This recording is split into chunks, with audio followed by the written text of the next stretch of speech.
બેઠા હતા ને તમે રહી કંઈક હશે તો કઈ વાત કર સમજાવું કંઈક હશે ને લાઈ તમે કોઈ વાત થઈ એમ વાત તમે હતા ને કે નહીં કોઈ વાત પર કંઈક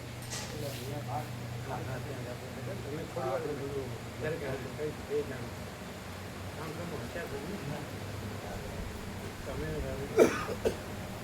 કઈ વાત છે એમને ખ્યાલ નથી હશે તમને ખ્યાલ નથી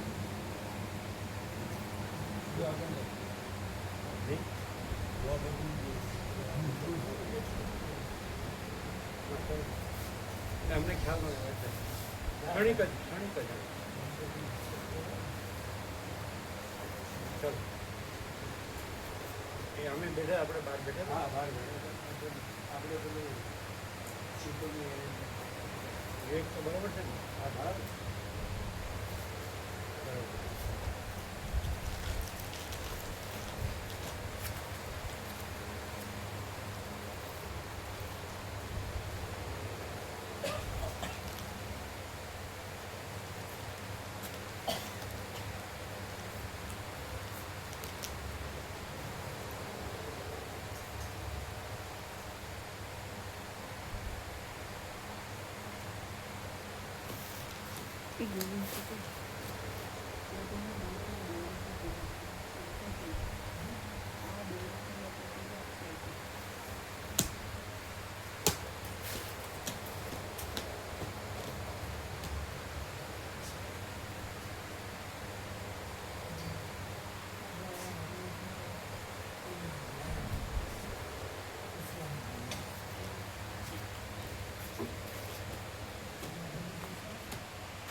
બહાર છે જોયું હા સરખું મૂક્યું અહીંયા જગ્યા છે કોણમ અને ઊંચાથી માનો ધક્કો કોણમ કોણે મૂક્યું કેમ ખબર ન પડે હજી અહીંયા છોડી દઈ ગયું અહીંયા છોડી દઈ ગયું ઊંચા થઈ ગયા આમ કેવી છે ને એમ કરું જેમ તેમ કરું કંઈ કારણ ખરું પછી કેવું કે ના બસ અમારે ફૂલ લાઈફ છે ચંચળતા ભ્રાંતિ નથી બરાબર તમે ને બીજું કોણ હતું તો બીજું કોણ એને કેવો હું હતું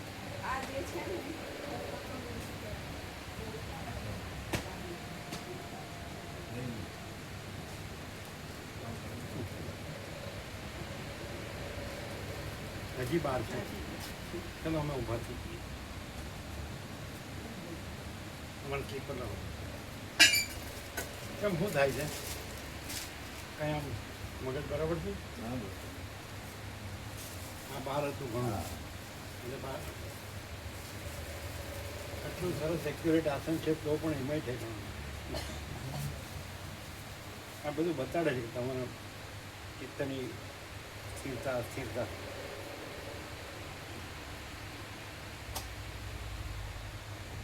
પ્રભુ આ બધું ચેન છે જે ફેરવું જ પડશે આખું. આ બાજુ ચેન પાછળ અંદર જવાનું. આ જે ચેન વાળી છે ને હા એ- એ કાંઈ ઉપર ન આવે છે. હા એટલે આમ આમ જવા દેશું તો પાછળ જાય. પાછળ નહીં તો નાનું પડતું. ના અમે રોજ ગોઠવીએ. પાછળ અને પાછળ પેલા ખૂણામાં જઈએ ને એટલે એકદમ પાછળ. સેટ થઈ જાય. ચેનની સાઈડ પાછળ જાય. શું થાય ચેન પાછળ જાય. પણ હવે આ રોજ માણસ બદલાય એનું શું કરું? એવી રીતે ચેન પાછળ જ પૂછે એમ નહીં, આ આખો ખૂણો બહાર છે. ઓમાં કઈ આવે આ ખૂણો બહાર છે. હવે આવી જશે. એ ચેન વાળી છે ને, હવે આને કેવી રીતે રાખવાનું? આને ચેન છે ને ચેનની નીચે પાડે અહીંયા જ સેન્ટર વચ્ચે વચ્ચે બધી. નથી વચ્ચોવચ નથી. ડિઝાઇન જુઓ ને.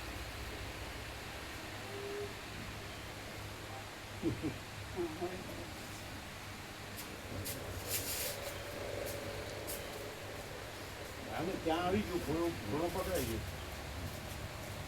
હજી થોડું આમ છે, એની જગ્યા થઈ ગયું.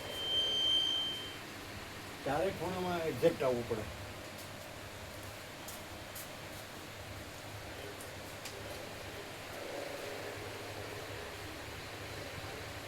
કારણ કે બધાને આ છે ને એ કાંઈ નથી, અને પેલું કાંઈ નથી એ બધું જ છે, એવું છે.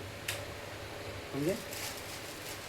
હા છે શું હા છે સાચું બોલો? એવું થયું જ ને. આ છે એ કાંઈ નથી, અને પેલું કાંઈ નથી એ બધું છે, એવું છે. અને હવે ભૂલથી આમાં આવી ગયું હોય માણસ, એટલે હવે આમાં તો પેલું ત્યાં સેટ થઈ ગયું કાંઈ નથી એમાં, એટલે બધું છે એમાં સેટ થાય જ નહીં. ના, એ નિશ્ચય બદલાય ને. ખબરમાંથી નિશ્ચય બદલાય ને કે ભાઈ આ બરોબર નહીં. ના, પેલો અંદર નિશ્ચય રાખીને આ નિશ્ચય કોઈ દી ન બદલાય. પાછું એમાં જ એ મેઇન હોય, આ મેઇન ન હોય. એ જાણે વિરક્ત થઈ ગયા વ્યક્ત અરે રામ.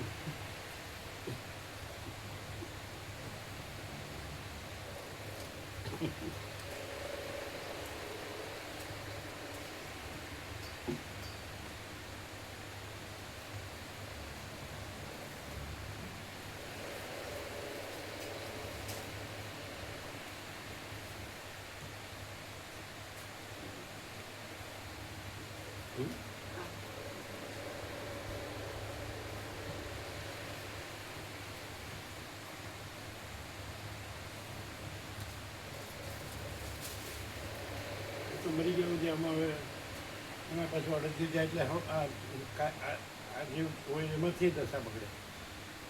અત્યારે દોડો ગયું એટલે એ થોડુંક ચાલો ચાલે છે, અને પછી તો હાવ બસ પતી ગયું, ભગવાન મરી ગયા.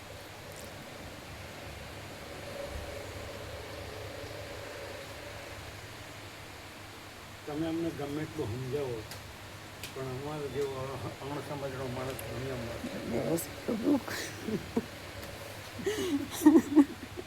સમજણા તો જુઓ ને કેટલા બધા એમ છે. પેલા ઘડિયાળ જુઓ કે મને બોલવા દો ને, તમે બોલ્યા વગર. હા. એને એનો મહિમ સ્વમહિમની પ્રતિષ્ઠિતા. પ્રભુ પેલા ઈલા માતાજી આવ્યા. કોણ? યુટ્યુબ વાળા નતો મેસેજ આવ્યો થોડાક દિવસ પહેલા, એ હા. આજે આવ્યા. આજે એટલે શું રોકાણ. YouTube message? યુટ્યુબમાં જોઈને એમને એડ્રેસ શોધીને અહીંયા આવ્યા હતા એકવાર એમના ઘરથી પ્રભુને અમદાવાદ? બધા અહીંયા જ. ક્યાં? પછી એ ઓસ્ટ્રેલિયા ગયા હતા અને હવે આવી ગયા તો એમણે મેસેજ કર્યો હતો કે મારે એટલે આવવું છે. અહીંયાના ક્યાં ના? ગાંધીનગરથી આવ્યા છે. એમ. હા. કોની હારે? એકલા? એકલા જ આવ્યા આજે તો.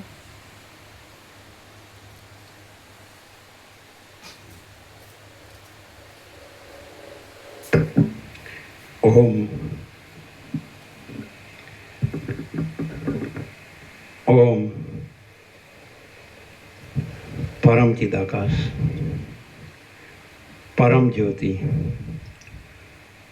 અખંડ જ્યોતિ મહાચિદાકાશ સ્વયં પ્રકાશ સંપૂર્ણ પ્રકાશ પૂર્ણ બ્રહ્મ અનંત તેજઘન અનંત ચિદઘન પરમાકાશ કેવલ અનંત શુદ્ધ તેજઘન પરમાકાશ અખિલ આત્મા પૂર્ણ બ્રહ્મ પરમાત્મા પરમ ચિદાકાશ પરમ જ્યોતિ અખંડ જ્યોતિ અનંત પૂર્ણ પરમ ચિદાકાશ પરમ શાંતિ સ્વયં સિદ્ધ स्वयं प्रकाश स्वयं पूर्ण स्वस्वरूप यही सब कुछ है, इसके सिवा कुछ नहीं है। शून्यपास अनंत कोटि महाकल्पो है ही नहीं। महाचिदाकाश स्वयं प्रकाश संपूर्ण प्रकाश महाचिदाकाश ज्योति अनंत अखंड अभेद महाचिदाकाश ज्योति महातत्व महासामान्य महाचिदाकाश स्वसंवेद्य सहज निर्विकल्प महाचिदाकाश परम कैवल्य परम शांति परम चिदाकाश अनंत पूर्ण निरपेक्ष सत्य अनंत संपूर्ण अपरिघी निर्भ्रांत निरपेक्ष वशिष्ठ राम उपशम प्रकरण राउंड 40मो राउंड।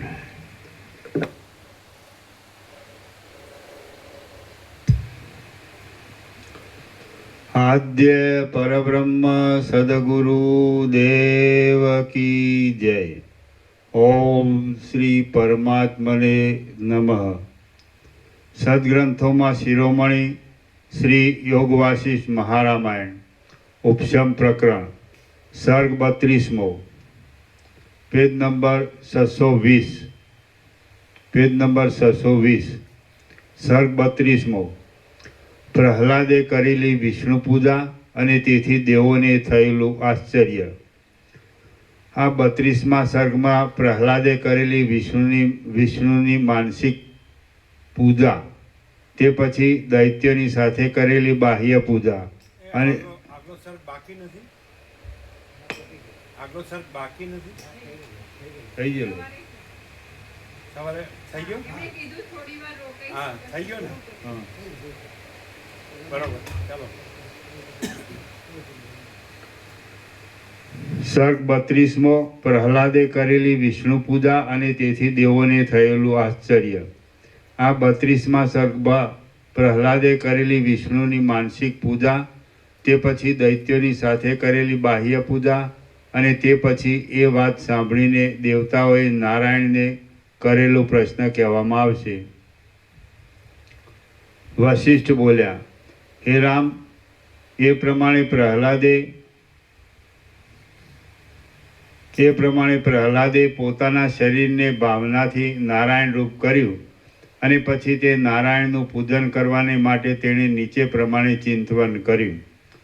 આ મેં કલ્પેલું વિષ્ણુનું જે રૂપ છે તેથી જુદું કોઈ સમષ્ટિ રૂપ કે વ્યષ્ટિ રૂપ નહીં, પણ મેં હું રૂપ જ કલ્પેલું જે વિષ્ણુનું સ્વરૂપ છે તેનું હું હૃદયમાંથી પ્રાણવાયુના પ્રવાહને માર્ગે બહાર આવાહન કરું છું।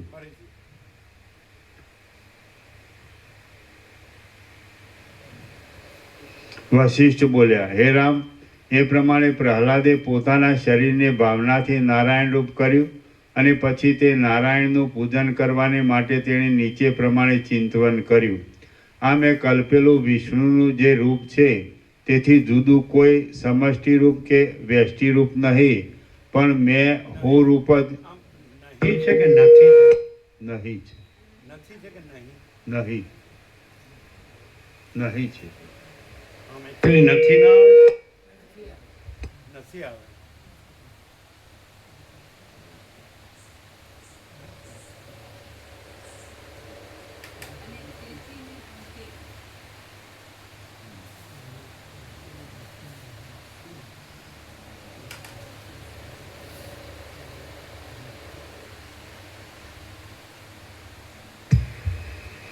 આ મેં કલ્પેલું વિષ્ણુનું જે રૂપ છે તે જુદું કોઈ સમષ્ટિ રૂપ કે વ્યષ્ટિ રૂપ નથી, પણ મેં હું રૂપ જ કલ્પેલું જે વિષ્ણુનું સ્વરૂપ છે તેનું હું હૃદયમાંથી પ્રાણવાયુના પ્રવાહની માર્ગે બહાર આવાહન કરું છું અને પૂજાની સમાપ્તિ પર્યંત એ વિષ્ણુ જાણે બહાર બિરાજ્યા હોય એમ કલ્પના કરી લઉં છું.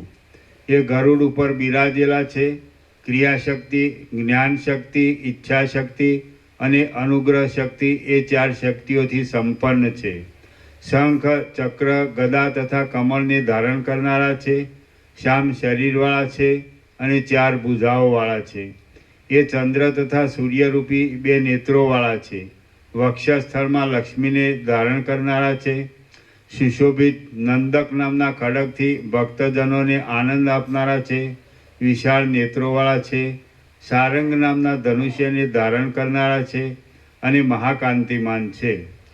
પ્રથમ હું સઘળી સામગ્રીઓથી રમણીયતાવાળી માનસિક પૂજાથી એ વિષ્ણુનું એમના પરિવારો સહિત શીઘ્ર પૂજન કરીશ. તે પછી ફરીવાર બહારના વૈભવોથી ભરપૂર એવા ઘણા રત્નોવાળી બાહ્ય પૂજાથી એ મોટા દેવ વિષ્ણુનું પૂજન કરીશ. હે રામ, એ પ્રમાણે ચિંતવન કરી પ્રહલાદ ઘણી સામગ્રીઓથી ભરપૂર કરેલી માનસિક પૂજાથી લક્ષ્મીપતિ ભગવાન વિષ્ણુનું પૂજન કરવા લાગ્યો.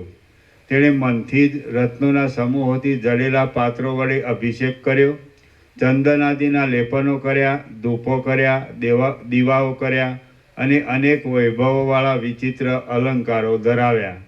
તેણે મંદાર નામના કલ્પવૃક્ષના પુષ્પોની માળાઓ ધરાવી અને સુવર્ણના કમળોનો સમૂહ સમર્પણ કર્યો. તેણે કલ્પવૃક્ષોની લતાઓના ગુચ્છોથી અને રત્નમય ગુચ્છોના મંડળોથી તેમનું પૂજન કર્યું. દિવ્ય વૃક્ષોના પલ્લવોથી અનેક પ્રકારના પુષ્પોની માળાઓથી, પીળા કાંટા સરિયાના પુષ્પોથી, બોરસલ્લીના પુષ્પોથી, મોગરાના પુષ્પોથી, ચંપકના પુષ્પોથી અને નીલકમળોથી તેણે તેમની પૂજા કરી. તેણે રાતા સૌગંધિક નામના કમળોથી, રાતે પ્રફુલ્લિત થનારા કુમુદ નામના કમળોથી, કાસડાના પુષ્પોથી, ખજૂરીના ફળોથી, આંબાના મોરથી, કેસુડાઓથી, આસોપાલવના પુષ્પોથી, ધોળા ધંતુરાના પુષ્પોથી, કરણના પુષ્પોથી, બીલીપત્રોથી અને કિરાતકના પુષ્પોથી પૂજન કર્યું. કદંબના પુષ્પોથી, નાની બોરસલ્લીના પુષ્પોથી, લીમડાના પુષ્પોથી, નગોળના પુષ્પોથી, જુઈના પુષ્પોથી અને કઠના પુષ્પોથી તેણે તેમની પૂજા કરી. તેણે ગુગળના પલ્લવોથી, બોરીંગણીના પુષ્પોથી, ગવલાના પુષ્પોથી, રાતી કરેણના પુષ્પોથી, ધાતુઓથી રંગેલા પુન્નાગના પુષ્પોથી, આંબાઓથી, જંગલી આંબાઓથી, ગોરોચનથી, હરડેના પુષ્પોથી અને બહેડાના પુષ્પોથી પૂજન કર્યું. સાલિયા, તાડ તથા તમાલના પલ્લવોથી, પુષ્પોથી તથા લતાઓથી, કોમળ કળીઓના સમૂહોથી અને કેસરથી રંગેલા આંબાના મોરોથી તેણે તેમની પૂજા કરી. તેણે કેવડાના પુષ્પોથી, 100 પોખડીઓવાળા કમળોથી, એલચીઓની મંજરીઓથી, ઘણી સુંદરતાવાળા સઘળા નૈવેદ્યાદિક ઉપચારોથી અને પોતાના શરીરના અર્પણોથી તેમનું પૂજન કર્યું. આમ જગતમાં જેટલા પ્રસિદ્ધ વૈભવો છે તે સઘળા વૈભવો વડે અને પરમ ભક્તિપૂર્વક પ્રહલાદે પોતાના અંતઃપુરમાં પોતાના સ્વામી ભગવાન વિષ્ણુનું માનસિક પૂજન કર્યું. માનસિક પૂજન પછી તે દાનવરાજ પ્રહલાદે તે જ અંતઃપુરમાં રહેલા દેવાલયમાં બહારના પ્રત્યક્ષ ચંદન પુષ્પાદિક ઉપહારોથી સંપન્ન કરેલી બાહ્ય પૂજાથી જનાર્દનનું પૂજન કરવાનો આરંભ કર્યો. જે ક્રમથી તેણે માનસિક પૂજન કર્યું હતું તે જ ક્રમથી બહારના પદાર્થોથી પણ વારંવાર વિષ્ણુનું પૂજન કરીને પ્રહલાદ બહુ પ્રસન્ન થયો. પછી પ્રહલાદે ત્યારથી માંડી પૂર્ણ ભક્તિપૂર્વક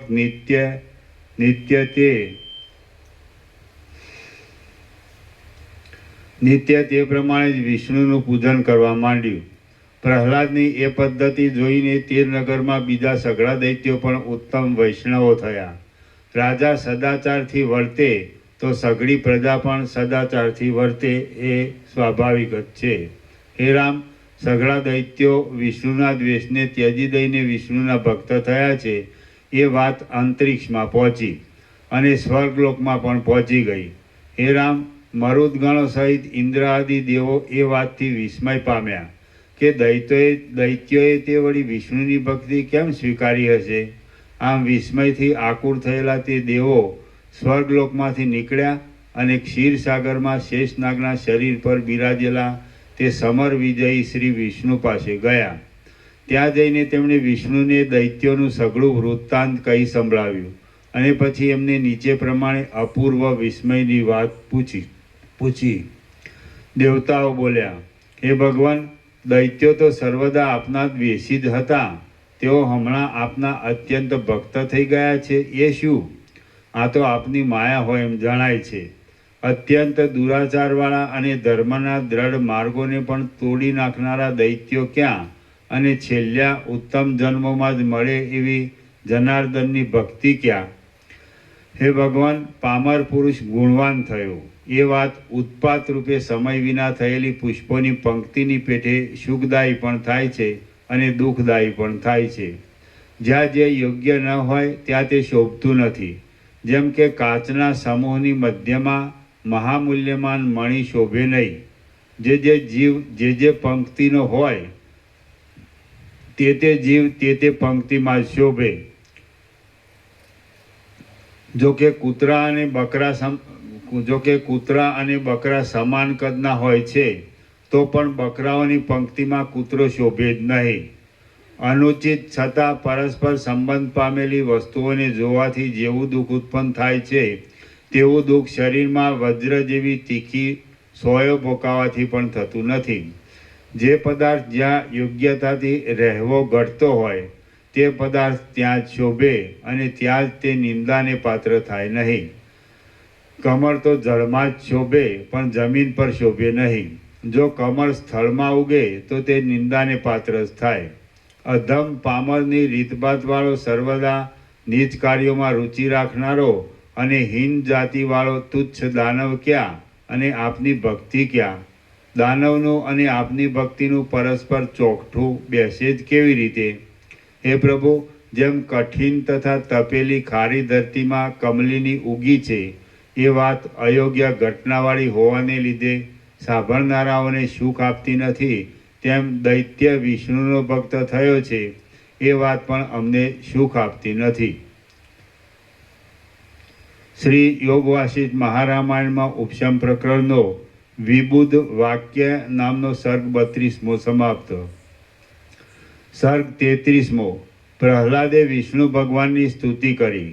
આ 33મા સર્ગમાં ભગવત ભક્તિને લીધે પ્રહલાદને વિવેકાદી ગુણોનો ઉદય થયાની અને ભગવાનને પ્રસન્ન થયેલા જોઈ પ્રહલાદે તેમની ભક્તિ કર્યાની કથા કહેવામાં આવશે. વશિષ્ઠ બોલ્યા, પછી હે રામ, જેમ અત્યંત વેગથી ટહુકાર કરતા મયુરોના સમૂહને મેઘ વરસાદ દ્વારા પ્રત્યુત્તર આપે તે અત્યંત કોપથી બૂમો પાડીને પૂછવા દેવતાઓના તે સમૂહને શ્રી વિષ્ણુએ નીચે પ્રમાણે સાંત્વનાયુક્ત પ્રત્યુત્તર આપ્યો. ભગવાન બોલ્યા, હે દેવતાઓ, પ્રહલાદ ભક્તિવાળો થયો છે એ વિષયમાં તમે ખેદ પામો નહીં. કેમ કે અરિદમન પ્રહલાદ મોક્ષને જ યોગ્ય છે અને તેનો આ છેલ્લો જ જન્મ છે. જેમ બળી ગયેલું બીજ ફરી અંકુરરૂપ સ્થિતિને ધારણ કરતું જ નથી, તેમ એ પ્રહલાદ હવે પછી ગર્ભવાસમાં જવાનો જ નથી. સદ્ગુણોવાળો પુરુષ સદ્ગુણોથી રહિત થઈ જાય તો એ અનર્થની વાત કહેવાય છે, પણ દુર્ગુણોવાળો પુરુષ સદ્ગુણોવાળો થાય તો એ વાત ઉત્તમ ગણવામાં આવે છે. એ દેવો, તમે પોતપોતાના વિચિત્ર સ્થાનોમાં જાઓ. પ્રહલાદમાં જે ગુણવાનપણું થયું છે તેથી તમને દુઃખ થવાનું નથી.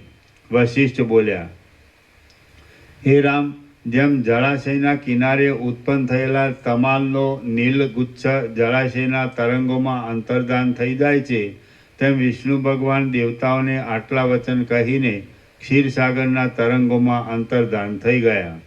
જેમ મંદરાચળે ઉછાળેલા ક્ષીર સમુદ્રમાંથી ઉડીને જળકણો પાછા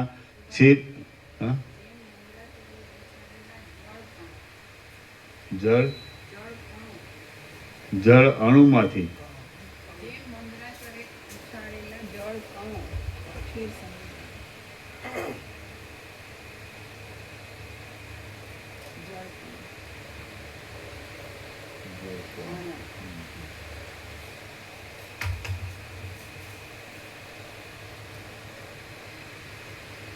વશિષ્ઠ બોલ્યા, હે રામ, જેમ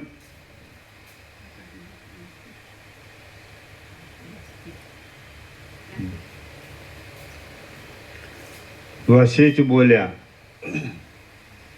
હે રામ, જેમ જળાશયના કિનારે ઉત્પન્ન થયેલા તમાલનો નીલગુચ્છ જળાશયના તરંગોમાં અંતર્ધાન થઈ જાય છે, તેમ વિષ્ણુ ભગવાન દેવતાઓને આટલા વચન કહીને ક્ષીરસાગરના તરંગોમાં અંતર્ધાન થઈ ગયા. જેમ મંદરાચળે ઉછાળેલા જળકણો ક્ષીર સમુદ્રમાંથી ઉડીને પાછા ક્ષીર સમુદ્રમાં જાય, તેમ વિષ્ણુને પૂછવાની ઈચ્છાથી સ્વર્ગમાંથી સમુદ્રમાં ગયેલા દેવતાઓ વિષ્ણુનું પૂજન કરીને પાછા સ્વર્ગમાં ગયા. ત્યાર પછી દેવતાઓ પ્રહલાદના સ્નેહી મિત્રો થઈ ગયા, કેમ કે મોટા પુરુષોની જેના ઉપર વિશ્વાસ હોય તેના ઉપર બાળકોનું મન પણ વિશ્વાસ રાખે એ સ્વાભાવિક જ છે. અત્યંત ભક્તિવાળો પ્રહલાદ તો એ જ રીતે મનથી, ક્રિયાથી તથા વચનથી દેવાધિદેવ શ્રી વિષ્ણુનું પૂજન કરવામાં તત્પર રહેવા લાગ્યો. પૂજનમાં તત્પર રહેનારા એ પ્રહલાદના વિવેક, સંતોષ, વૈરાગ્ય અને વૈભવાદી સદ્ગુણો કાળે કરીને વૃદ્ધિ પામ્યા. માણસ જેમ સુકાયેલા ઝાડને જોઈને રાજી થાય નહીં, તેમ એ પ્રહલાદ ભોગોના સમૂહને જોઈને રાજી થતો નહોતો. જેમ મૃગ માણસોની ભીડવાળી ભૂમિકાઓમાં રુચિ રાખે નહીં, તેમ એ પ્રહલાદ સ્ત્રીઓમાં રુચિ રાખતો નહોતો. એ પ્રહલાદની લોકચર્ચામાં જરા પણ રુચિ રહી નહીં. તેણે કેવળ શાસ્ત્રાર્થના કથનમાં જ રુચિ ઉત્પન્ન થઈ. જેમ કમલીની સ્થળમાં રુચિ કરે નહીં, તેમ પ્રહલાદ ઉત્સવાદીના કૌતુકમાં રુચિ કરતો નહોતો. જેમ વિંધ્યા વિનાનું નિર્મળ મોતી બીજા મોતીઓની સાથે પરોવી શકાય નહીં, તેમ પ્રહલાદનું ચિત્ત ભોગોરૂપી રોગોના સંબંધમાં પરોવાયેલું નહોતું. ભોગાદિની કલ્પનાઓથી રહિત થયેલું પણ બ્રહ્મ વિદ્યારૂપી વિશ્રાંતિમાં નહીં પહોંચેલું પ્રહલાદનું ચિત્ત વચમાં રહેવાને લીધે જાણે હિંડોળામાં હિંચકતું હોય એવી સ્થિતિમાં રહ્યું હતું. ક્ષીર સમુદ્રરૂપી મંદિરમાં રહેલા ભગવાન વિષ્ણુ પોતાની સર્વવ્યાપક અને શુદ્ધ સત્વાત્મક જ્ઞાન શક્તિથી પ્રહલાદની એ સ્થિતિને જાણતા હતા.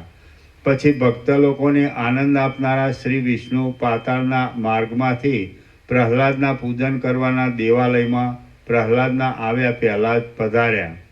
દૈત્યોના મોટા રાજા પ્રહલાદે કમળ સમાન નેત્રોવાળા એ વિષ્ણુ ભગવાનને પધારેલા જાણીને બમણા ઉપચારોથી સમૃદ્ધ કરેલી પૂજા વડે પ્રેમપૂર્વક તેમનું પૂજન કર્યું.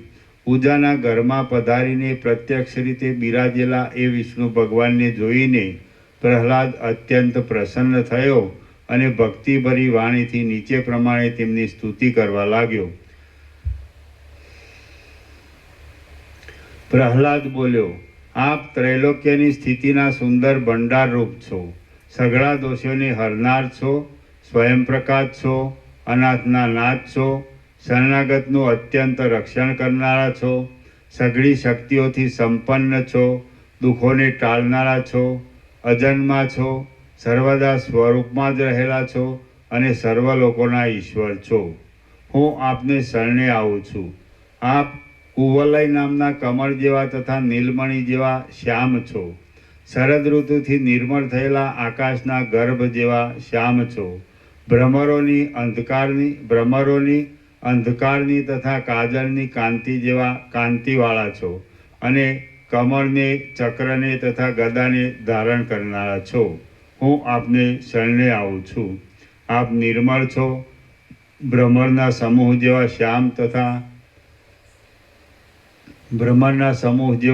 શ્યામ તથા સુકોમળ અંગોવાળા છો.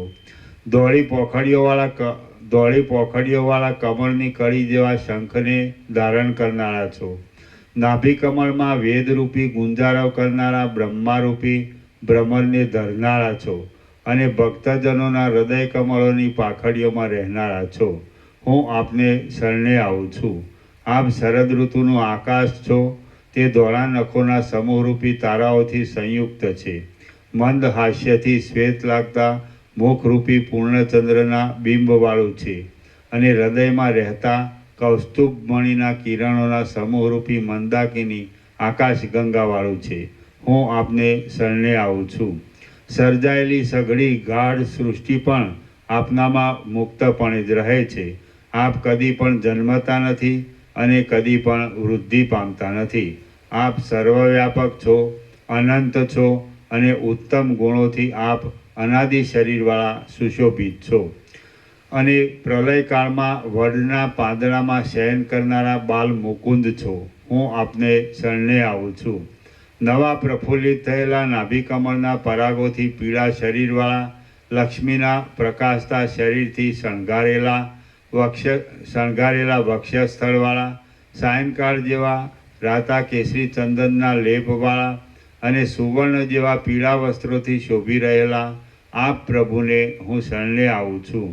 દૈત્યરૂપી કમલિનીઓને આપ હિમપાત રૂપ છો. દેવતાઓરૂપી કમલિનીઓને આપ સર્વદા ઉદય પામેલા સૂર્યબિંબ રૂપ છો. બ્રહ્મને રહેવાની કમલિનીના તળાવ રૂપ છો અને બ્રહ્માને રહેવાની કમલિનીના તળાવ રૂપ છો અને હૃદયરૂપી કમલિનીમાં બિરાજનારા પ્રભુ છો. હું આપને શરણે આવું છું. આપ ત્રૈલોક્યરૂપી કમલિનીના ધોળા કમળ જેવા પૂર્ણચંદ્રની જેમ શીતળ છો. આપ અંધકાર સમાન મોહને મટાડવામાં મોટા દીવા સમાન છો. આપ નિત્ય સ્વયં પ્રકાશ છો, જડતાથી રહિત છો, જીવોના મૂળ તત્વરૂપ છો અને જગતની સઘળી પીડાઓને હરનારા પ્રભુ છો. હું આપને શરણે આવું છું. વશિષ્ઠ બોલ્યા, આમ હે રામ, દૈત્યોનો વિનાશ કરનારા લક્ષ્મીના નિવાસરૂપ વક્ષસ્થળવાળા અને કુવલય નામના કમળની પાંખડીના જેવા શ્યામતાવાળા તે વિષ્ણુનું પ્રહલાદે ઘણા ગુણોવાળી વાણીઓથી પૂજન કર્યું. એટલે જેમ રાજી થતાં મયુરને મેઘ પ્રત્યુત્તર આપે છે, તેમ રાજી થતાં એ અસુરેશ પ્રહલાદને ભગવાન વિષ્ણુએ નીચે પ્રમાણે પ્રત્યુત્તર આપ્યો. શ્રી યોગવાસિષ્ઠ મહારામાયણમાં ઉપશમ પ્રકરણનો નારાયણ ગમન નામનો સર્ગ 33મો સમાપ્ત. સર્ગ 34મો. પ્રહલાદે પોતાનું સચ્ચિદાનંદ સ્વરૂપ જોયું. આ 34મા સર્ગમાં પ્રહલાદે વિષ્ણુના વરદાનથી સદવિચારને પ્રાપ્ત થઈ અનાત્મ વર્ગનો નિરાશ કરીને પોતાનું સચ્ચિદાનંદ સ્વરૂપ જોયું એ કથા કહેવામાં આવશે. ભગવાન બોલ્યા, હે ગુણોના ભંડાર રૂપ, હે દૈત્ય કુળના મોટા શિરોમણી રૂપ, તું મારી પાસેથી જોઈતું વરદાન માગી લે એટલે ફરી જન્મો થવાનું દુઃખ શાંત થઈ જાય. પ્રહલાદ બોલ્યા, હે સઘળા સંકલ્પોના ફળોને આપનારા, હે સઘળા લોકોના અંતર્યામી પ્રભુ, આપના ધારવામાં જે વરદાન સઘળી દીનતાઓનું નિવારણ કરનારું હોય તે જ વરદાન આપ મને આપો. ભગવાન બોલ્યા, હે નિર્દોષ પ્રહલાદ, બ્રહ્મના સાક્ષાત્કાર રૂપ વિશ્રાંતિ મળવા સુધીનો વિચાર કરવાથી જ અનર્થોની અત્યંત નિવૃત્તિ થાય છે અને પરમાનંદની પ્રાપ્તિ થાય છે. માટે તેનો વિચાર તને પ્રાપ્ત થાઓ. વશિષ્ઠ બોલ્યા, હે રામ, જેમ સમુદ્રનો તરંગ ઘૂઘવાટ કરીને પાછો અંદર સમાઈ જાય છે, તેમ વિષ્ણુ ભગવાન પ્રહલાદને એટલા વચન કહીને પાછા અંતર્ધાન થઈ ગયા. આમ વિષ્ણુદેવ અંતર્ધાન થઈ ગયા પછી પ્રહલાદે પૂજામાં મણિઓથી તથા રત્નોથી શણગારેલી છેલ્લી પુષ્પાંજલિ આપી. પછી પ્રેમથી ઉત્તમ આસન પર પદ્માસન વાળીને પ્રહલાદે સ્તોત્રનો પાઠ કરવાના સમયમાં ચિત્તથી આ પ્રમાણે ચિંતવન કર્યું. સંસારનું નિવારણ કરનારા વિષ્ણુ ભગવાને મને કહ્યું કે તું વિચારવાળો થા. એટલા માટે હવે હું મનમાં આત્માનો વિચાર કરું. હું જે આ સંસારરૂપી આડંબરમાં બોલું છું, ચાલું છું, ઊભો રહું છું અને પ્રયત્નથી વિષયોનો ઉપભોગ કરું છું, તે હું પોતે કોણ છું? આ જગત જે વૃક્ષોથી, તૃણોથી તથા પર્વતોથી યુક્ત છે તે તો હું નથી. જે જગતરૂપ વસ્તુ અત્યંત બાહ્ય છે તે તો હું નથી. જે જગતરૂપ વસ્તુ અત્યંત બાહ્ય છે તે રૂપ તો હું કેમ જ હોઉં? આ દેહ તો ખોટો જ ઉદય પામેલો છે, બોલવાની પણ સમર્થ નથી. પ્રાણવાયુની પ્રેરણાથી થોડોક કાળ સુધી ચાલનારો છે, અલ્પકાળમાં જ પાછો નષ્ટ થનાર છે અને જડ છે. હું તે પણ નથી. શબ્દ કે જે કાનની જડતાવાળી પૂતળીથી આ ઊંચો છે, નીચો છે, પદરૂપ છે અને વાક્યરૂપ છે ઇત્યાદિ ભેદો પાડીને કલ્પી લેવામાં આવે છે. ક્ષણ માત્રમાં ક્ષય પામનાર છે. ક્ષય પામનાર હોવાને લીધે શૂન્ય આકારવાળો છે, આકાશથી ઉત્પન્ન થાય છે અને જડ છે, તે પણ હું નથી. સ્પર્શ કે જે ક્ષણ માત્રમાં નષ્ટ થનારી ત્વચાથી જ પમાય છે, સમય પર નથી પણ પમાતો અને ચૈતન્યની સિદ્ધિથી સિદ્ધ થાય એવો છે તથા જડ છે, તે પણ હું નથી. રસ કે જે ચપળ સત્તાવાળી અનિત્ય જીભથી જ સંબંધ ધરાવનારો છે, તુચ્છ છે. જીભની અણીથી તે કંઠ સુધી જ સ્વાદમાં આવે તેવો છે, અન્નાદિક પદાર્થોમાં રહેલો છે અને જડ છે, તે પણ હું નથી. રૂપ કે જે ક્ષણ માત્રમાં નષ્ટ થઈ જનારા દ્રવ્ય અને ચક્ષુને જ અધીન છે, ક્ષય પામનાર છે, કેવળ દ્રષ્ટાના જ ઉપભોગને માટે હોવાથી ગૌણ છે અને જડ છે, તે પણ હું નથી. ગંધ કે જે પ્રકાશ વિનાની તથા ક્ષય પામનારી નાસિકાથી જ કલ્પાય છે, ક્ષણ માત્રમાં નષ્ટ થનાર છે, ક્ષણે ક્ષણે ફેરફાર પામનાર છે અને જડ છે, તે પણ હું નથી. તેવી જ રીતે કર્મેન્દ્રિયોના કર્મો, અહંકાર, મન, બુદ્ધિ કે ચિત્ત એમની ત્રિપુટીઓમાંનો પણ હું નથી, કારણ કે એ સઘળી ત્રિપુટીઓ જડ છે. હું તો મમતા વિનાનો, ચિંતન વિનાનો, શાંત, પાંચે ઇન્દ્રિયોના વિભ્રમોથી રહિત અને જેમાં કાંઈ પણ સંકલ્પ નથી એવો શુદ્ધ ચેતન જ છું. હું તો દ્રશ્યોથી રહિત કેવળ ચૈતન્ય જ છું. સર્વ દ્રશ્યોનો પ્રકાશ આપનાર છું. બહાર તથા અંદર વ્યાપક છું. અંશોથી રહિત છું, નિર્મળ છું અને સત્તા માત્ર જ છું. ઘણાથી માંડીને સૂર્ય પર્યંત આ સઘળા પદાર્થો ઉત્તમ તેજવાળા આ ચૈતન્યરૂપ દીવાથી જ પ્રકાશિત થાય છે. હા, હવે આ સાચું અને સંપૂર્ણ સ્મરણ મને પ્રાપ્ત થયું. સર્વવ્યાપક, નિર્વિકલ્પ, ચૈતન્યરૂપ અને સર્વને સ્ફુરણ આપનારો આ હું આત્મા છું.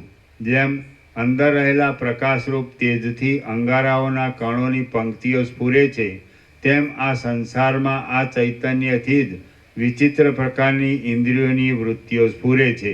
જેમ વ્યાપ્ત થયેલા સૂર્યના તાપથી ઝાંઝવાના પાણી સ્ફુરે છે, તેમ સર્વવ્યાપક આ ચૈતન્યથી જ વિચિત્ર પ્રકારની ઇન્દ્રિયોની પંક્તિઓ સ્ફુરે છે. જેમ વસ્ત્રોનું શ્વેત આદિ રૂપો હોવાનું દીવાથી સિદ્ધ થાય છે, તેમ પૃથ્વી આદિ પદાર્થોનું પદાર્થપણું આ ચૈતન્યથી જ સિદ્ધ થાય છે. જેમ અરીસો સઘળી વસ્તુઓના પ્રતિબિંબોનું સ્થળ છે, તેમ આ આત્મા સઘળા પ્રાણીઓના દેહ, ઇન્દ્રિય આદિ અનુભવોનું સ્થળ છે. આ એક નિર્વિકલ્પ ચૈતન્યરૂપી દીવાના અનુગ્રહથી સૂર્ય ઉષ્ણ છે, ચંદ્ર શીતળ છે, પર્વત ઘરરૂપ છે અને જળ દ્રવરૂપ છે. આકાશમાંથી વાયુ થયો, વાયુમાંથી તેજ થયું, તેજમાંથી જળ થયું અને જળમાંથી પૃથ્વી થઈ ઇત્યાદિ ક્રમથી અનુભવમાં આવેલા સઘળા પદાર્થોની ઉત્પત્તિ સંબંધી વ્યવસ્થાનું મુખ્ય કારણ એ વ્યાપક ચૈતન્ય જ છે. ચૈતન્યનું કારણ બીજું કોઈ પણ નથી. જેમ પૃથ્વી આદિનું તપ્તપણું સૂર્યના તાપથી જ ઉદય પામે છે, તેમ ક્રમથી અનુભવમાં આવતા સઘળા પદાર્થોનું પદાર્થપણું આ આત્માથી જ ઉદય પામે છે. જેમ હિમથી જ શીતળપણું ઉત્પન્ન થયું છે, તેમ વાસ્તવિક રીતે નિરાકાર અને અવિદ્યાથી સઘળા કારણોના કારણરૂપ આ આત્માથી આ જગત ઉત્પન્ન થયું છે. બ્રહ્મા, વિષ્ણુ, ઇન્દ્ર અને રુદ્ર આદિ આ જગતની સ્થિતિના કારણોરૂપ છે, પણ તેમનું પણ આદિ કારણ આ ચૈતન્ય જ છે. ચૈતન્યનું કારણ બીજું કોઈ નથી. આ હું સાક્ષીથી પ્રકાશતા દ્રષ્ટા અને દ્રશ્ય ઇત્યાદિ નામોથી રહિત છું અને નિત્ય સ્વયં પ્રકાશ છું. હું તેને જ પ્રણામ કરું છું. આત્માથી જુદી સત્તા વિનાના આ સઘળા પદાર્થો એ સર્વના અધિષ્ઠાનભૂત નિર્વિકલ્પ ચિદાત્મામાં જ ઉત્પન્ન થયા કરે છે, રહે છે અને પાછા લીન થાય છે. આ ચૈતન્યરૂપ જે અંતરાત્મા છે તે જે વસ્તુનો સંકલ્પ કરે છે તે વસ્તુ સર્વત્ર ઉત્પન્ન થાય છે.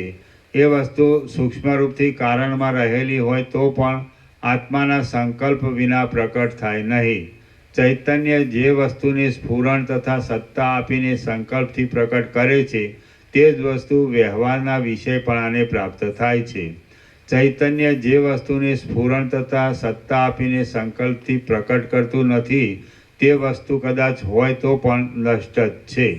આ ઘટપટ આદિ વિકારોવાળી જગત સંબંધી અનેક પ્રકારની પદાર્થોની પંક્તિઓ આ ચિદાકાશરૂપી મોટા અરીસામાં સંકલ્પથી જ જોવામાં આવે છે. સંકલ્પ વૃદ્ધિ પામે તો એ વસ્તુઓ વૃદ્ધિ પામે છે અને સંકલ્પ ક્ષય પામે તો એ વસ્તુઓ ક્ષય પામે છે.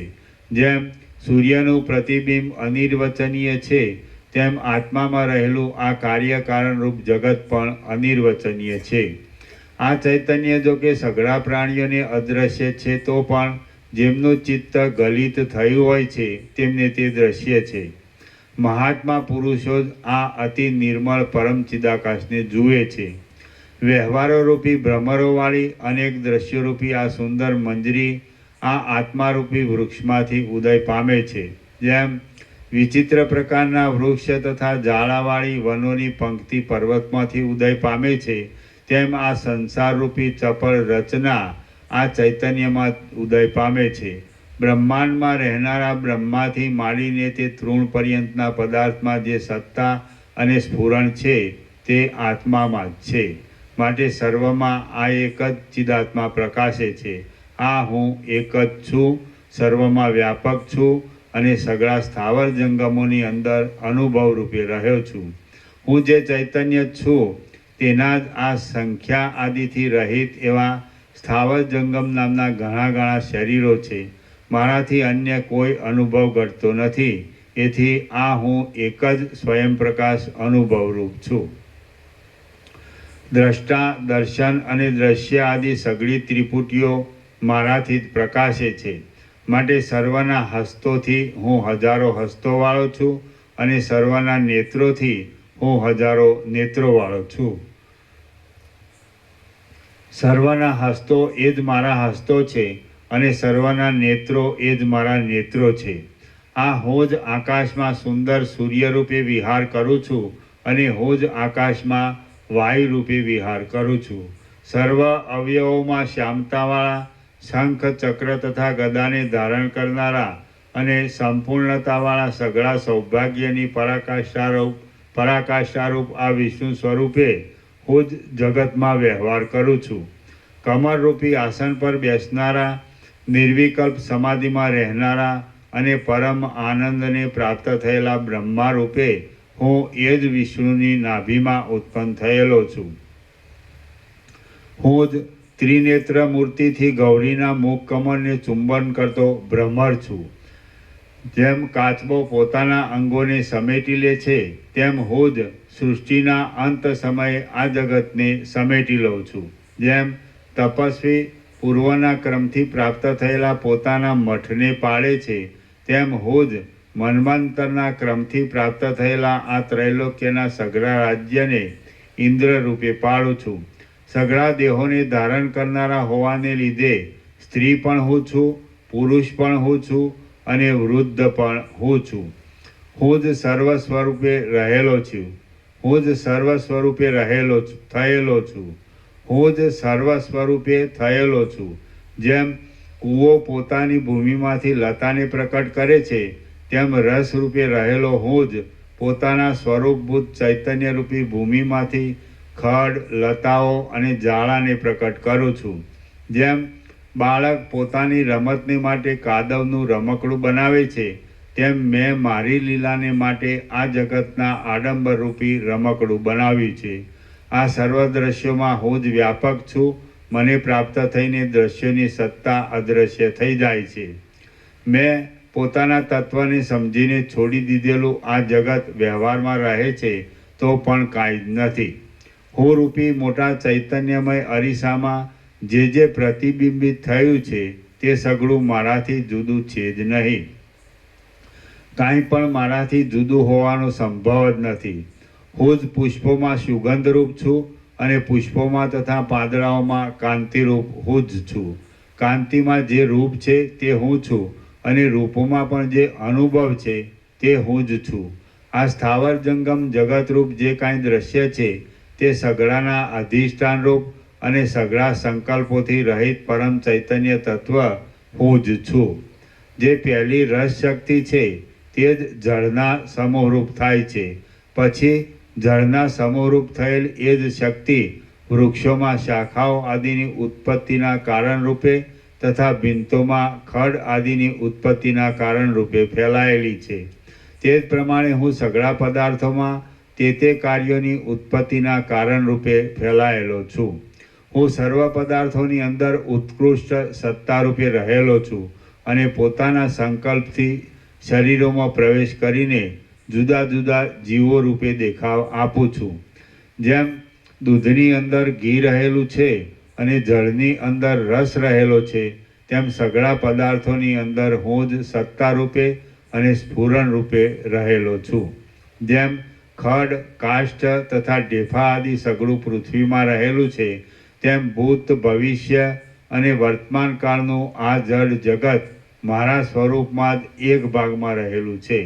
સઘળી દિશાઓના અવકાશોમાં ભરપૂર રહેલો, જરા પણ સંકોચરૂપી વિભ્રમથી રહિત, સર્વમાં રહેલો અને સર્વનો કરતા હું જ વ્યષ્ટિ રૂપે તથા સમષ્ટિ રૂપે રહેલો છું. અહો, શસ્ત્રોથી દેવોનો નાશ કર્યા વિના જ અને ઇન્દ્રને બાંધી લીધા વિના જ આ જગતનું અપૂર્વ અને વિસ્તીર્ણ રાજ્ય વગર માગે મને મળી ચૂક્યું. અહો, હું અત્યંત વિશાળ સ્વરૂપવાળો છું.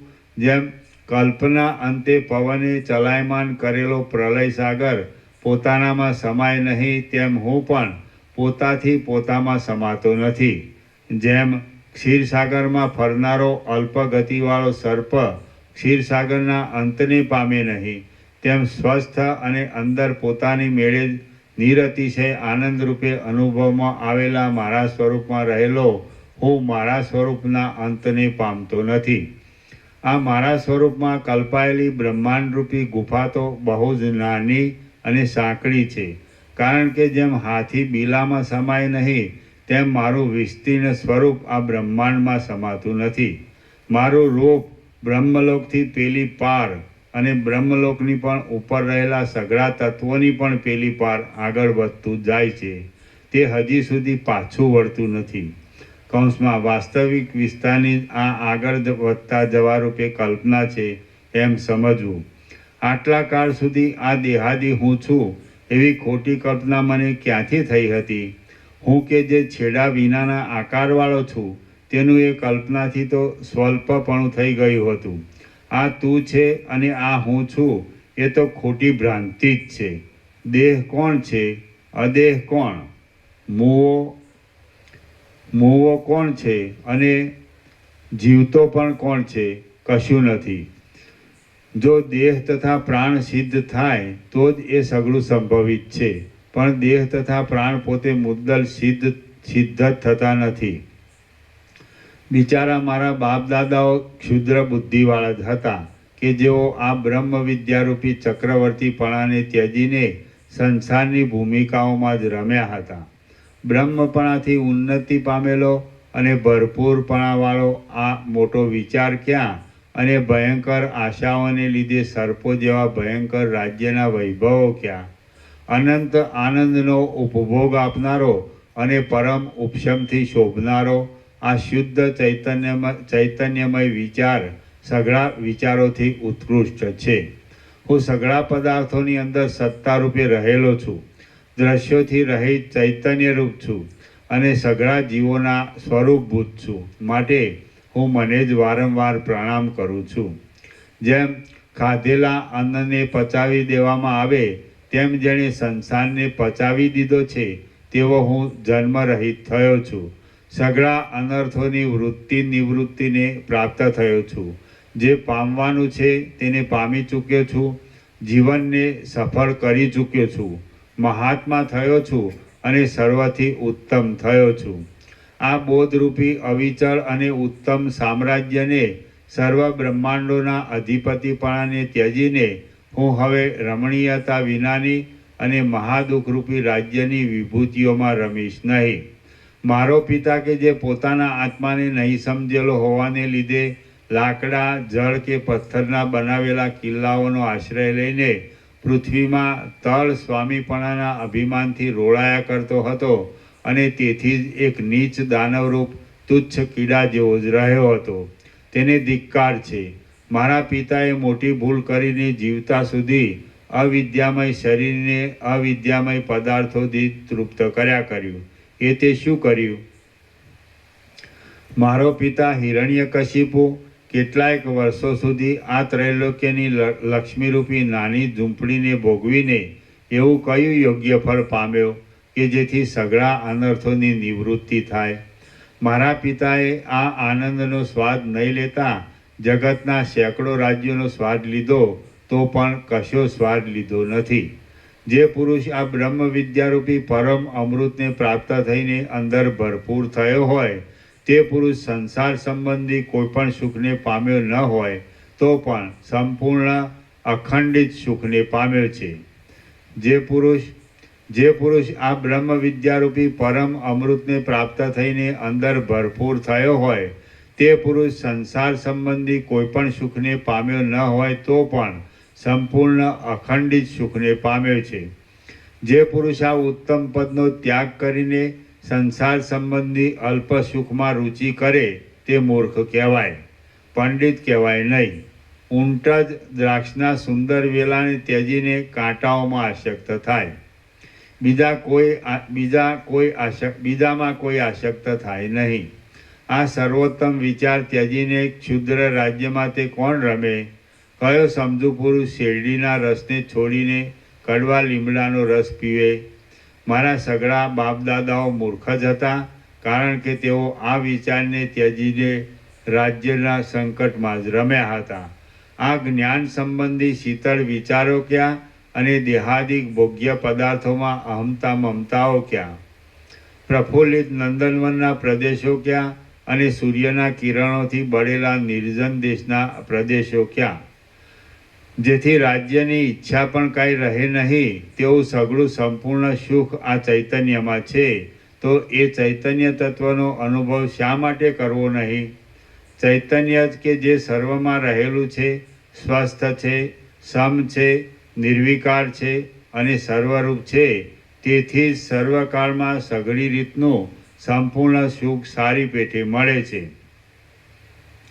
કારણ કે સ્વસ્થ, સમ અને નિર્વિકાર એવું એ પરમ ચૈતન્ય જ પોતાના સંકલ્પ માત્રથી સૂર્યના પ્રકાશની શક્તિને, ચંદ્રની અમૃતમય શક્તિને, બ્રહ્માની મહત્તા શક્તિને, ઇન્દ્રની ત્રૈલોક્યની સત્તા શક્તિને, સદાશિવની આનંદપૂર્ણ શક્તિને, વિષ્ણુની ઉત્કૃષ્ટ શક્તિને, મનની શીઘ્ર ગતિવાળી શક્તિને, વાયુની બળવાન શક્તિને, અગ્નિની દાહક શક્તિને, જળની તૃપ્ત કરનારી શક્તિને, મુનિઓની મોટા તપની સિદ્ધિ શક્તિને, બૃહસ્પતિની વિદ્યા શક્તિને, દેવોની આકાશ ગતિની શક્તિને, પર્વતોની સ્થિર શક્તિને, સમુદ્રની ગંભીર શક્તિને, મેરુની અત્યંત ઊંચાપણારૂપી શક્તિને, બૌદ્ધોની શાંતિપૂર્ણ દયાળુ શક્તિને, મદિરાના મદથી ચપળતા કરનારી શક્તિને, વસંત ઋતુની પુષ્પમય શક્તિને,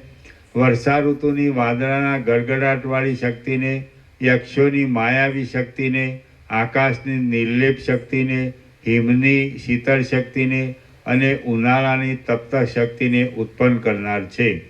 એવી જ રીતે બીજી પણ ઘણી ઘણી દેશ કાળ તથા ક્રિયાઓને લગતી અને અનેક આકારોવાળા પદાર્થોથી ઉઠતી ભૂત ભવિષ્ય તથા વર્તમાન શક્તિઓ એ ચૈતન્યથી જ છે. જેમ સૂર્યની પ્રભા વાંકા ચૂકા પદાર્થોમાં પડીને વાંકી ચૂંકી દેખાતા છતાં પણ વાસ્તવિક રીતે વાંકા ચૂકાપણા વિનાની અને એકરૂપ જ છે, તેમ ચૈતન્ય સઘળી શક્તિઓ રૂપે ગોઠવાઈને ભેદવાળું દેખાતા છતાં પણ ભેદથી રહિત છે અને એકરૂપ જ છે. જેમ સઘળી દિશાઓમાં રહેનારા તે કાળ સંબંધી ઘણા ઘણા પદાર્થોનો પ્રકાશ સૂર્યના પ્રભાવથી થયો હતો, થાય છે અને થશે, તેમ સંસારમાં રહેલી તે કાળ સંબંધી દ્રશ્યોની સઘળી દશાઓનો દેખાવ એ નિર્મળ અને વ્યાપક ચૈતન્યથી થયો હતો, થાય છે અને થશે. ત્રણેય કાળના પદાર્થોની સેંકડો કલ્પનાઓને કરનારું છતાં પણ જેમાં કાળનો કોઈ પ્રકારનો ભેદ લાગુ પડતો નથી એવું અને સંકલ્પોને લીધે અનંત બ્રહ્માંડો રૂપે ફેલાયેલું એ વ્યાપક શુદ્ધ ચૈતન્ય પરિપૂર્ણ જ છે. ત્રણેય કાળમાં અનંત દ્રશ્યોના અનુભવ રૂપે જણાતા તે ચૈતન્યમાંથી ત્રણેય કાળના કલ્પિત દ્રશ્યોને દૂર કરી નાખતા અખંડ અનુભવ જ અવશેષ રહે છે કે જે સમતા કહેવાય છે અને પૂર્ણતા પણ કહેવાય છે. મીઠા રસનો અને કડવા રસનો એક કાળમાં અનુભવ કરવામાં આવતા મીઠા રસનો પણ અનુભવ થયો અને કડવા રસનો પણ અનુભવ થયો એમ કહેવાય છે. તો હવે એમાંથી અનુભવની ઉપાધિઓ રૂપ એ બંને રસનો ત્યાગ કરતા એકલો અનુભવ જ અવશેષ રહે છે કે જે અનુભવ ચૈતન્યનું સ્વરૂપ છે અને બંને રસને સરખી રીતે લાગુ પડે છે. જેમ ઉપર કહ્યા પ્રમાણે મધના મીઠા રસને અને લીમડાના કડવા રસને અનુભવરૂપ ચૈતન્ય સરખી રીતે જ લાગુ પડ્યું, તેમ સઘળા પદાર્થોને પણ એ અનુભવરૂપ ચૈતન્ય સરખી રીતે લાગુ પડે છે. કેમ કે તે ઉપાધિઓનો ત્યાગ કરતા એકલો અનુભવ જ અવશેષ રહે છે. ચૈતન્ય કે જે સૂક્ષ્મ છે, સર્વ પદાર્થોમાં ગૂંથાયેલું છે, સત્તારૂપ છે અને મુખ્ય અદ્વૈત રૂપ છે, તે જો પદાર્થોને પરસ્પરથી જુદા પાડનારા ભેદોના સંકલ્પોને ત્યજી દઈને એક જ કાળમાં સઘળા પદાર્થોને જુએ તો એકબીજાની સાથે સંબંધ ધરાવનારા પદાર્થો વિચિત્ર છતાં પણ એક રૂપે જ અનુભવમાં આવે છે.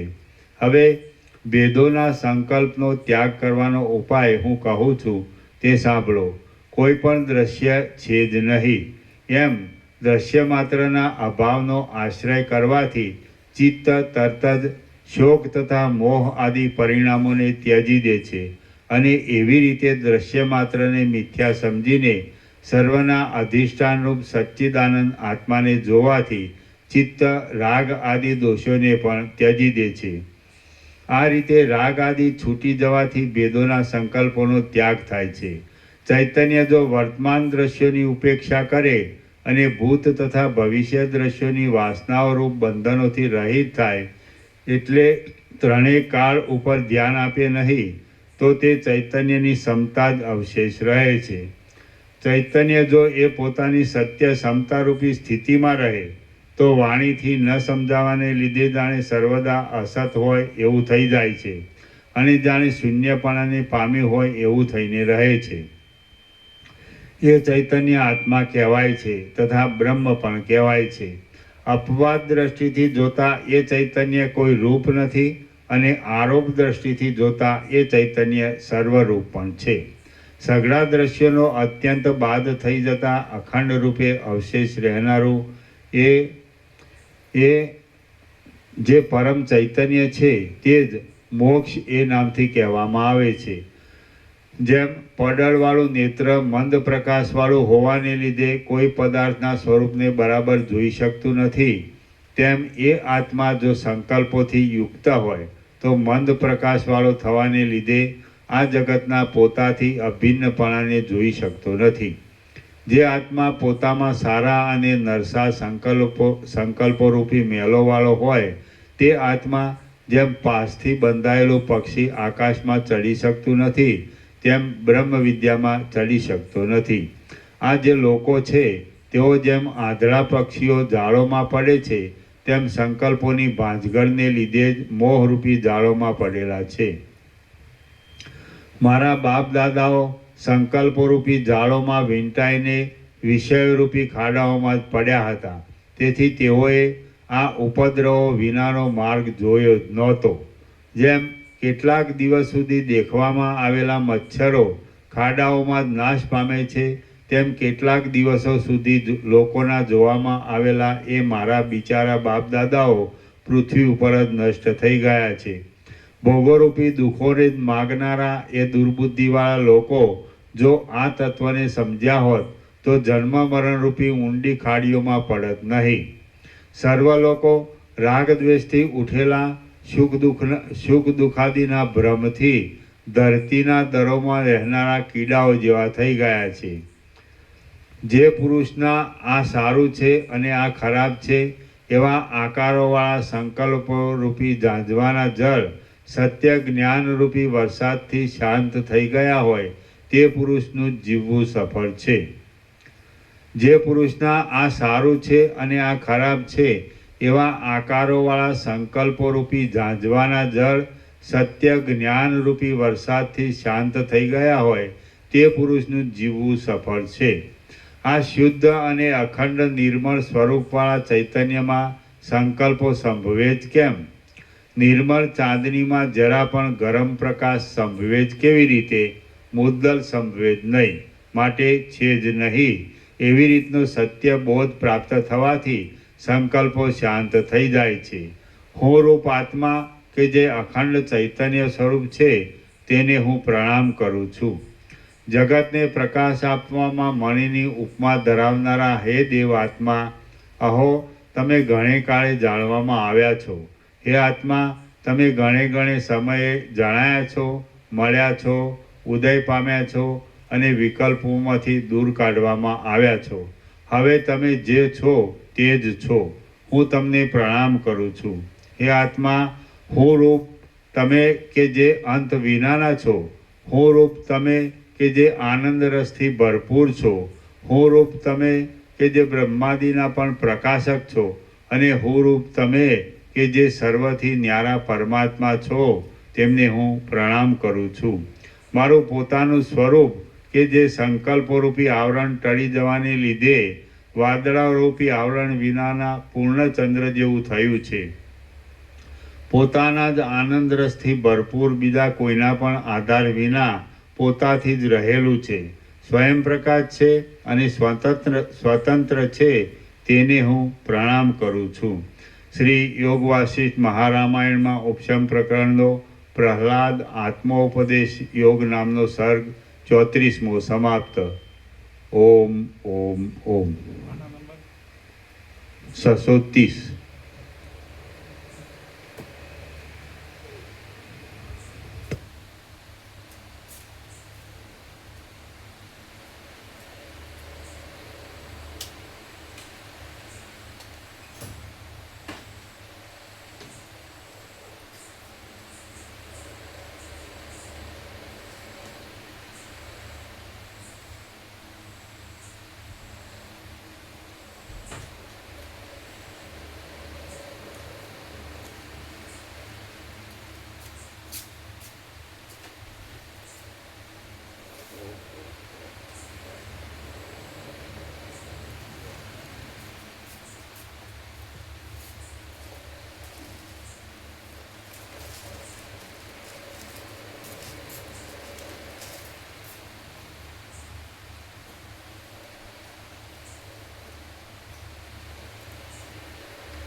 ગાંધીનગર બાળકોને થોડું કાલે લાવવાનું વેકેશન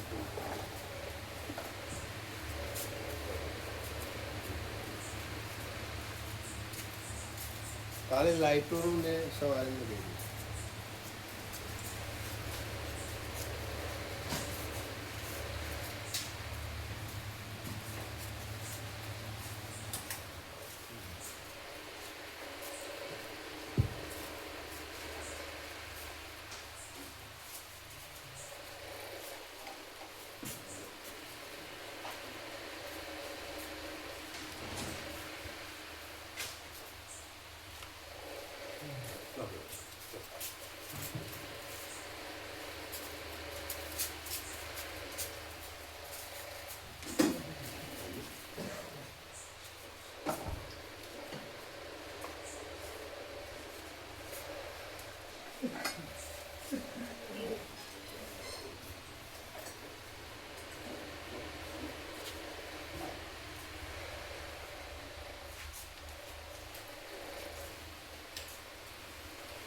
એમને પ્રસાદ લેવાનો છે, હા એ રોકાવાના છે પરમ દિવસે સવારે જશે.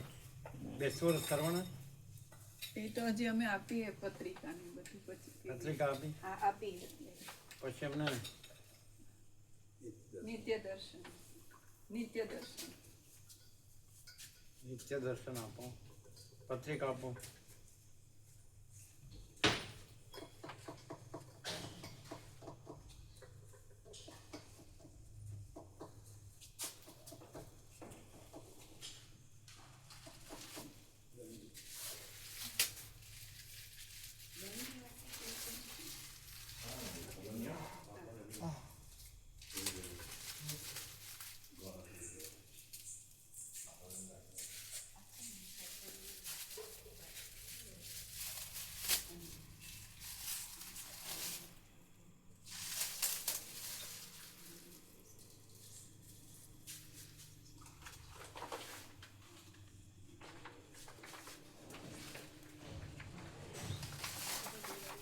આ લઈ લેજો બધું, હા ને પેલું ને બધું. તમે આવો છો ને પેલા સીધા જોબ પછી અમારું બધું કરશો, અમારો વિશ્રામ થાય.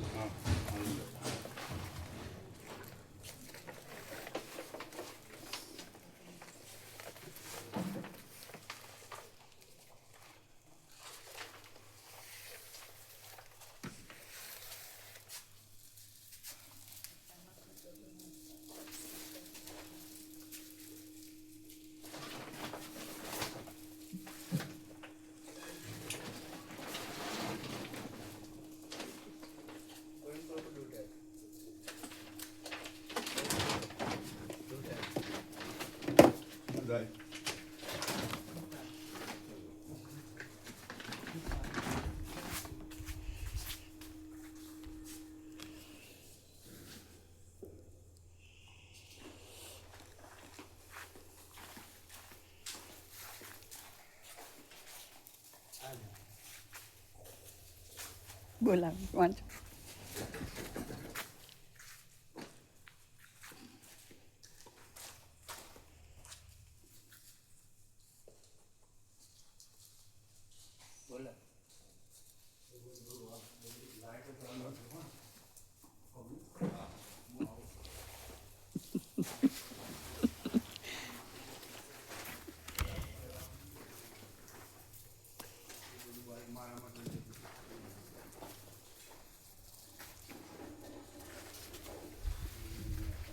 વચ્ચેથી લો, વચ્ચેથી લો, કીર્તિ પ્રભુ